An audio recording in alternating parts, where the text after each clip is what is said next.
जानकारी के लिए निखिल हमारे साथ लाइव जुड़ गए हैं। निखिल, लगातार अक्टूबर से चर्चाएं तेज थी कि कैबिनेट का विस्तार यहां पर होगा और आखिरकार वो तारीख आ ही गई है। आज का जो दिन है यूपी की सियासत के लिए काफी अहम रहने वाला है। बिल्कुल, उत्तर प्रदेश की सियासत के लिए बेहद महत्वपूर्ण दिन है। आज योगी आदित्यनाथ की कैबिनेट का विस्तार है, लिहाजा यह माना जा रहा है कि शाम को 5 बजे ये विस्तार होगा और जिसमें सुभाषपा के जो है राष्ट्रीय अध्यक्ष ओम प्रकाश राजभर और इसके साथ ही जो 3 और विधायक वो शपथ ले सकते हैं। चूंकि ये माना जा रहा था कि लंबे समय से उत्तर प्रदेश में कैबिनेट विस्तार होना है, तो ओम प्रकाश राजभर, दारा सिंह चौहान और राष्ट्रीय लोकदल के 2 विधायकों को शपथ दिलाई जाएगी। उम्मीद ये भी कि भारतीय जनता पार्टी के भी एक विधायक को शपथ दिलाई जा सकती है। ये बहुत महत्वपूर्ण रहा कि ओम प्रकाश राजभर लगातार भारतीय जनता पार्टी के साथ रहे और भारतीय जनता पार्टी पर हमला भी करते रहे और लंबे समय से उनको मंत्री इन वेटिंग रखा गया। विपक्ष लगातार उन पर हमला कर रहा था, तो आज ओम प्रकाश राजभर की कम से कम बाछें जरूर खिली होंगी, जिस तरह से ये माना जा रहा है कि आज कैबिनेट विस्तार होगा। चूंकि उत्तर प्रदेश की राज्यपाल आनंदीबेन पटेल जो है वो आगरा दौरे पर थी, तो ये माना जा रहा है कि आज दोपहर बाद जब वो लखनऊ लौट कर आएंगी उसके बाद ये कैबिनेट विस्तार होगा। पहले रविवार को होना था, लेकिन उसके बाद चूंकि मुख्यमंत्री रविवार को लखनऊ शहर में नहीं थे, लिहाजा ये मंगलवार को कैबिनेट बैठक को टाल दिया गया था और अब मंगलवार को ये कैबिनेट बैठक हो रही है। माफ कीजिएगा, मंगलवार को जो है मंत्रिमंडल का विस्तार हो रहा है और मंगलवार को जो मंत्री हैं, जो विधायक है, उनको मंत्रिमंडल की शपथ दिलाई जाएगी।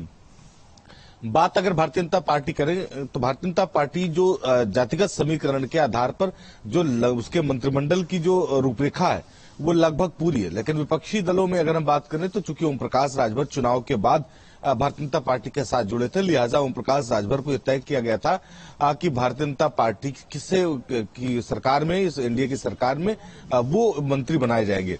ओम प्रकाश राजभर को मंत्री पहले ही बना दिया गया होता, लेकिन राज्यसभा जो चुनाव था ये माना जा रहा है इसकी वजह से उन्हें रोका गया था, शपथ लेने से, कैबिनेट का विस्तार रोका गया था। उसके बाद ओम प्रकाश राजभर ने जब राज्यसभा चुनाव में भारतीय जनता पार्टी के साथ प्रत्याशी को मतदान किया और अब जब लोकसभा की सीटें, ये बड़ा दांवपेच था कि लोकसभा की जो सीटें थी उस पर भी ओम प्रकाश राजभर से जब सहमति बन जाए तब जो है मंत्रिमंडल का विस्तार होगा। तो ओम प्रकाश राजभर से यह तय कर लिया भारतीय जनता पार्टी ने कि वो एक प्रत्याशी ओम प्रकाश राजभर को चुनाव लड़ने के लिए देगी। ओम प्रकाश राजभर 3 से 4 सीटें मांग रहे थे, तो बहुत रसाकसी के बाद अब ये स्थिति पैदा हुई है कि मंत्रिमंडल का विस्तार आज शाम को होगा। ओम प्रकाश राजभर को भारतीय जनता पार्टी ने बहुत दिन तक वेटिंग में रखा और अब जाकर जब इस बात पर तैयार, जो होली ना मनाने की बात यहां पर कही थी कि राजपाट नहीं मिला तो होली नहीं मनाएंगे, तो होली इस बार राजभर जरूर मनाएंगे।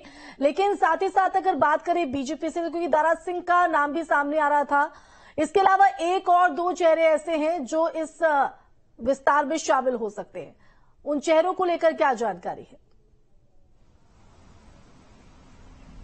देखिए, दारा सिंह चौहान का भी मंत्री बनाया जाना तय है, क्योंकि भारतीय जनता पार्टी ने जिस तरह से उनको समाजवादी पार्टी से इस्तीफा देने के बाद भारतीय जनता पार्टी के प्रत्याशी के तौर पर चुनाव लड़ाया, उसके बाद वो चुनाव हार गए, उनको एमएलसी बनवाया, तो इसी बात से साफ संकेत मिल रहा है कि दारा सिंह चौहान अपनी कम्युनिटी के वोट बैंक के लिए भारतीय जनता पार्टी उनको अपने मंत्रिमंडल में जरूर शामिल करेगी।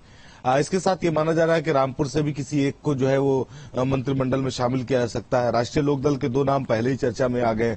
तो ये बहुत महत्वपूर्ण है कि जो भारतीय जनता पार्टी है वो कोशिश ये कर रही है कि हर उस जगह से जहां पर भाजपा मजबूत हुई है वहां से कम एक मंत्री हो। लेकिन भारतीय जनता पार्टी है, कब क्या करेगी किसी को पता नहीं है। हर बार जो है वो एक नया सस्पेंस देखने को मिलता है और एक बार नया सरप्राइज देखने को मिलता है, तो इस बार भी देखने को कुछ मिल सकता है, इससे बहुत चौंकने की जरूरत नहीं है। लेकिन